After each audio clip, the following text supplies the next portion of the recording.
Bom, gente, vamos lá. Hoje a gente vai falar um pouco sobre redes sociais, na verdade, sobre a estratégia de social media como um todo.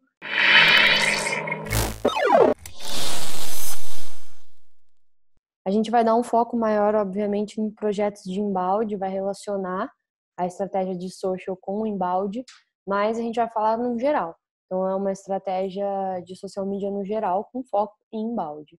A primeira coisa que a gente precisa considerar quando a gente vai falar de redes sociais hoje em dia é a mudança de comportamento.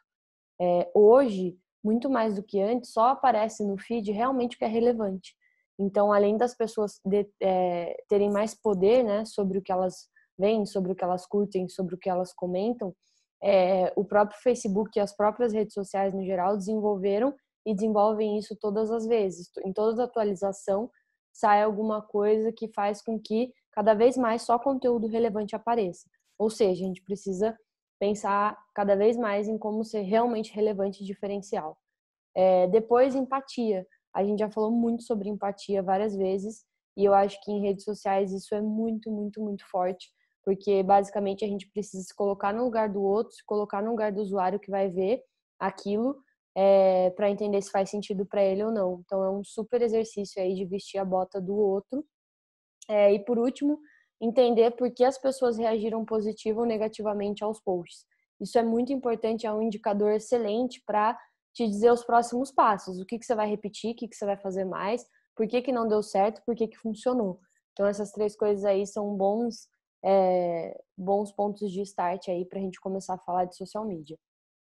E aí, primeiro de tudo, eu queria alinhar um conteúdo que existe muito aí em social, que se fala muito, que é o conteúdo nativo de social e o conteúdo que repercute em social, né, nas redes sociais.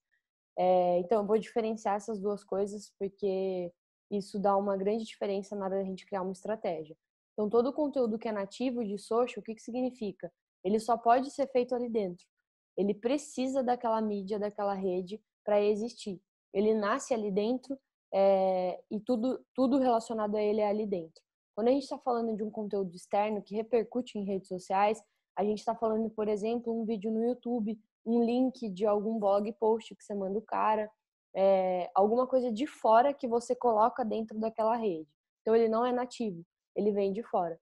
Os dois são muito importantes e os dois têm objetivos diferentes e a ideia é a gente equilibrar essas duas coisas. Cada post tem o seu objetivo e cada um tem os seus benefícios e malefícios aí, né? E aí, para a gente começar a falar de pontos importantes, a primeira coisa é que a gente precisa descobrir a história da marca. Então, qual que é a história que essa marca vai contar nas redes sociais? Qual que é a voz que a gente vai usar? Quem que é a persona? A gente já falou muito sobre persona também. Então, eu tenho que pensar nessa persona na hora de fazer cada post, entender se ela vai rir, se ela vai chorar, se ela vai sentir o que eu quero que ela sinta. E aí eu tenho certeza que a gente consegue fazer posts mais sensíveis e melhores, né? E por último, qual é a mensagem? Eu até deixei nessa ordem porque a mensagem realmente é a última coisa. A gente precisa ter tudo isso para construir uma mensagem. Depois, a gente precisa descobrir os seus objetivos. Então, a gente precisa entender o que essa marca quer atingir. Ela quer vender mais? Ela quer gerar branding? Ela quer tráfego para site e blog? E quando a gente fala de projetos de inbound, é muito comum toda a estratégia de social media ela ser voltada para levar tráfego para o site ou blog. Isso é legal, só que eu sempre falo isso na CRIP, a gente não pode se limitar a isso. Então, a gente não pode só ficar colocando link externo, link de blog post para o cara. Porque vai parecer que a sua página tem só mais do mesmo. E dois, porque a gente precisa construir conteúdo nativo também, que vai viralizar, que vai gerar mais alcance e visibilidade para a tua marca nas redes sociais. Então, a ideia é mesclar esses objetivos, mas a gente precisa entender e alinhar principalmente com o cliente qual que é o objetivo dele. Então, a gente vai entregar uma coisa e ele vai esperar outra. A gente precisa descobrir os assuntos que são relevantes para aquela marca. Então, o que combina com essa marca falar? Marcas mais tradicionais, marcas que são mais cabeça fechada, não tem como a gente fazer grandes campanhas, por exemplo, em dia de visibilidade LGBT. Não tem como a gente falar, discutir se o aborto vai ser legalizado ou não. Esse tipo de marca não cabe, né? A gente precisa ser muito cuidadoso na hora de criar conteúdo para marcas assim. Isso é levantar a bandeira. quais as bandeiras que você vai levantar, né? Quais os assuntos que a marca vai falar, e o que principalmente pode virar assunto dentro desse universo. Então, se eu estou falando de uma empresa agro, o que está acontecendo no agro agora? O que eu posso criar de assunto que seja relevante, que seja atual para o agro agora? Então, isso é muito importante, definir esses assuntos. E aí a gente vai chegar em temáticas, causas e diferenciais. Isso é muito importante também para criar post. A gente precisa descobrir o nosso público. E aqui não é só criar a persona, isso daí já está batido, todo mundo já sabe o que tem que fazer. Mais do que isso, é a gente listar possíveis influencers que possam representar essa marca, quais são os hábitos desse público. Então, eu já tenho 3 meses de dados. Pô, vamos ver qual que é o horário que ele mais acessa, o que ele mais gosta, o que eles mais interagem. Isso é conhecer e descobrir o comportamento desse público perante as minhas redes sociais, né? Então, desde as plataformas que ele escolhe, né, até o horário que ele acessa. E aí, aqui, essa frase é muito, muito importante. Eu vejo que muita gente comete esse erro. Conteúdo de social não é só post. Pelo amor de Deus. Chegou a hora da gente evoluir. Quando eu tô falando de uma estratégia de social, eu não tô falando só de bater lá 3 posts por semana e acabou. Eu preciso entrar no Trend Topics, eu preciso ver o que as pessoas estão falando, eu preciso interagir, eu preciso gerar conteúdo que as pessoas interagem e eu responder de volta, eu preciso entrar nos grupos, eu preciso criar uma estratégia geral e não só ficar enchendo linguiça com os posts de data comemorativa. Então, muito além de post, tem estratégia. E eu acho que o que manda num planejamento social media é a estratégia. O post ele é só uma consequência. Então, a gente precisa entender isso para começar a adicionar mais inteligência aí nas ações de social media que a gente tem feito. Outro conceito que eu quero trazer aqui para vocês é o conceito de always on. É um conceito muito falado em redes sociais e que muita gente ainda tem, por mais que ele seja até meio óbvio no nome, gera ainda algumas dúvidas. O que é um conteúdo always on, né? O que é uma estratégia always on? A estratégia always on significa estar sempre presente. Então, sempre conectado, seus consumidores, né, os seus usuários, eles vão sentir que você está sempre online. E essa é a diferença. Always on tem muito a ver com a vibe que a gente gera, que a página gera nos usuários. Então, o que significa isso na prática? Manutenção diária, deixar vivas as conversas entre o público, eu estar presente onde o meu público está. Se algum usuário, se algum cliente meu colocou algum tweet, marcou alguma hashtag, eu tenho que responder, eu tenho que mostrar que eu estou ali. Nubank e Netflix fazem isso muito bem. Dificilmente você vai mencionar eles no Twitter ou em alguma rede social e eles não vão te responder. Obviamente que hoje eles têm trilhões de interações, é mais difícil, mas todas as vezes que eu interagi, em algum momento essa resposta chegou. Isso passa muito a vibe de que a empresa, de que a marca está always on, ela está sempre online. Isso é muito importante em estratégia de social também. Esse é um material que a gente construiu aqui na CRIP, que ele mostra a peculiaridade de formatos das diferentes redes sociais. Por que isso? Porque cada rede social tem um objetivo sim, tem uma boa prática sim. Não adianta a gente fazer um conteúdo só e espalhar para todo mundo igual. Então, o Instagram pede uma coisa que o YouTube não pede. O Twitter pede uma coisa que o Facebook não pede. Então, aqui a gente definiu por alguns tópicos aí, conversa, exposição, tráfego, atendimento, SEO, tempo no site, analytics, característica principal, força, peculiaridades e mídia paga. Então, cada uma delas aí, de cada rede social, tem uma resposta diferente. Eu vou dar só um exemplo para vocês entenderem. Quando a gente fala de tráfego para o site, Facebook é alto. Então, qualquer link que eu coloco no Facebook, a chance, as pessoas estão acostumadas a clicarem e saírem do Facebook, irem para um blog, irem para um vídeo do YouTube. Então, o tráfego para o site nessa plataforma é alto. Já no Twitter é muito mais alto, porque o Twitter foi criado como uma rede social de ponte, né? Para fazer ligações, para mandar as pessoas verem outras coisas. Então, qualquer link que você coloca, até nas 140 caracteres ali, é justamente para você fazer essa ponte com outros lugares. Então, muito alto. Instagram é baixo. O Instagram não permite que a gente coloque link nas descrições. Para eu fazer o cara acessar um link, ou eu tenho que ter o arraste para cima nos stories, ou eu tenho que colocar na minha bio. Então é mais baixo o potencial, né, de levar as pessoas para fora da rede social. YouTube também é muito alto. porque tem aquela opção de você colocar os links nas descrições e etc. Então também é muito alto. Cada um aí tem uma peculiaridade. Sugiro que vocês passem um por um, e estudem isso antes de fazer qualquer post. E lembrem-se disso, que uma hora vai ficar automático.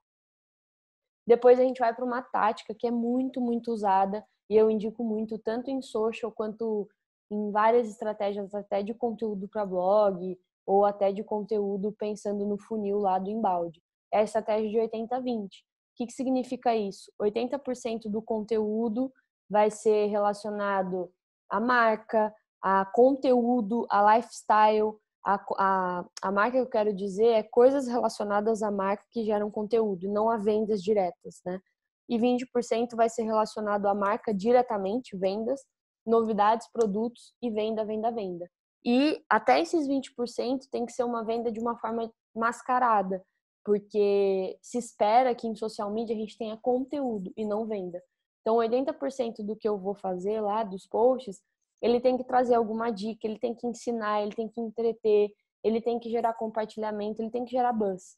Esses 20% é o momento que eu posso reservar para fazer um conteúdo um pouco mais institucional, anunciar alguma promoção, alguma coisa um pouco mais direcionada diretamente com o que a marca oferece. E mesmo assim eu sugiro que tudo que for anunciando, né, vendas ou anunciando esse institucional de forma mais descarada, seja um pouco mais leve, suave e não seja aquela coisa tão escancarada, porque isso a gente já sabe que não funciona tanto nas redes sociais. Bom, aí eu coloquei alguns erros mais comuns hoje em dia em redes sociais, listei eles e a gente vai conversar um pouquinho sobre cada um. O primeiro deles é menosprezar a inteligência do consumidor. A gente cria conteúdo bobo, besta, que as pessoas já sabem que você está criando para vender, as pessoas já sabem que você está fazendo aquilo como estratégia. Então, hoje é muito, todo mundo tem essa consciência. Todo mundo não, vai, mas a maioria das pessoas já tem essa consciência. Então, a gente não pode continuar criando conteúdo bobo. Depois, ser repetitivo e monotemático. Eu entro na página, só tem os mesmos posts, os mesmos quadros, o mesmo tipo de template. Isso daí cansa, né? É a mesma praça, o mesmo banco, as pessoas olham para sua marca como uma página, como uma marca que está cumprindo tabela, está enchendo linguiça. Terceiro erro, fazer piada e usar referência muito específica. Às vezes a gente trabalha com uma área mais específica, um segmento mais específico, só que a gente tem que lembrar que nas redes sociais nem todo mundo vai entender aquilo. Então, obviamente que a gente tem que pensar no nosso público e na nossa persona, mas tem que ser uma coisa que as pessoas de fora, né, que estejam fora da instituição também entendam. Então, a gente tem que tomar muito cuidado para não ser o engraçadão feio que faz uma piada que só a gente entende, ou uma piada interna dentro da empresa e que sua persona e seu público vai ficar com cara de ué. Quarto erro, só pauta fria. Então, isso é um tiro no pé, porque as pessoas querem saber o que está acontecendo agora. Redes sociais, hoje, todo mundo entra para saber o que está acontecendo. Se você só ficar colocando coisa fria, só coisa sem relevância atual, uma hora vai cansar. Então, mescle esse tipo de conteúdo. Pauta fria tem, mas a gente não pode viver só delas. Quinto erro, conteúdo que não diz nada. Então, a gente faz lá, Feliz Dia da Mulher. Acabou. O que esse Feliz Dia da Mulher vai estar dizendo, vai estar levando, vai estar trazendo de coisa diferente? Mais uma vez, é um post para encher linguiça. E disso, as pessoas estão cheias, estão fartas, elas olham isso já com maus olhos. Então, vamos criar coisa diferente, vamos sempre entregar valor em cada post, vamos ensinar, vamos entreter, vamos fazer piada, vamos criar realmente um conteúdo. Sexto erro, só vender. Isso é muito, muito comum, principalmente quando a gente está falando de relação agência e empresa, porque a empresa às vezes não tem a percepção do lado de marketing voltado aí para social media, e aí eles exigem que, não, vamos fazer post de venda, mas eu preciso vender, mas eu preciso que essa promoção esteja lá e etc. E aí o nosso papel enquanto profissional do marketing é ensinar e educar esse mercado de que isso não funciona tão bem dentro de redes sociais. As pessoas não estão lá para comprar nada, as pessoas estão para se divertir, para consumir conteúdos que elas gostam. Então, não adianta ficar só vendendo, que com certeza vai ser um tiro no pé. E aí tem muito conteúdo manjado, né, também. eu listei aqui, esses conteúdos no começo eles faziam um super sucesso, todo mundo amava, era super compartilhável. Hoje em dia já tá meio que mais do mesmo. Então, alguns exemplos. Quem é isso curte, quem é aquilo compartilha. Dê um RT se você já cagou no mato. Dê uma legenda para essa foto. Data comemorativa só para encher linguiça. Letra de música, ditados, citações, copiar estilo de outras páginas. Continue essa frase. Quem nunca? Isso tudo são conteúdos que, como eu disse, foi-se o tempo que eram inovadores. Eu não estou falando aqui que a gente não tem que usar nunca, porque eu acho que em alguns casos faz sentido, às vezes é legal, tem total ligação, né, com a marca, mas a gente não pode viver disso, a gente não pode ficar acomodado só com esse tipo de conteúdo. E por último, eu queria indicar um livro que é muito, muito legal para quem estuda e para quem é social media, para quem gosta dessa área, quer aprender mais, que é o Nocaute do Gary. Gary aí foi um grande precursor do movimento das redes sociais como conteúdo, e nesse livro ele explica, ele cria uma teoria, né, do ringue das redes sociais, onde ele ensina muita coisa sobre a produção de conteúdo nas redes sociais. Ele dá vários insights, é um livro muito, muito legal, que mudou muito minha visão sobre estratégia de social media. Aqui eu coloquei até um print de uma parte do livro que ele fala sobre Facebook, o que a gente tem que fazer lá dentro, né? Instagram também coloquei aqui, mas basicamente ele faz uma analogia com uma luta, então ele coloca que a gente tem que dar alguns socos fracos, que são os jabs, depois a gente dá gancho de direita, e o que isso significa, né? A gente não pode toda hora socar a cara da pessoa, vender sem dar nada em troca. A gente tem que dar um soco, recuar, a gente tem que oferecer conteúdo. Então, a analogia que ele faz é mais ou menos por aí. Para quem curte redes sociais, vai gostar muito, muito desse livro. Eu super indico. Bom, esse conteúdo complementar ele já está disponível. Ele estava em construção, mas a gente já terminou. E a ideia é que vocês consultem, que vocês usem, que vocês façam isso no dia a dia, porque o grande segredo é praticar. Não adianta só a gente ficar aqui vendo um monte de teoria e na hora fazer mais do mesmo. Então, como qualquer coisa, isso só vai funcionar se a gente olhar, se a gente praticar e se a gente mudar o que a gente já faz hoje em dia. E é isso. Muito obrigada. Espero que você tenha boas ideias. Um beijo, social media.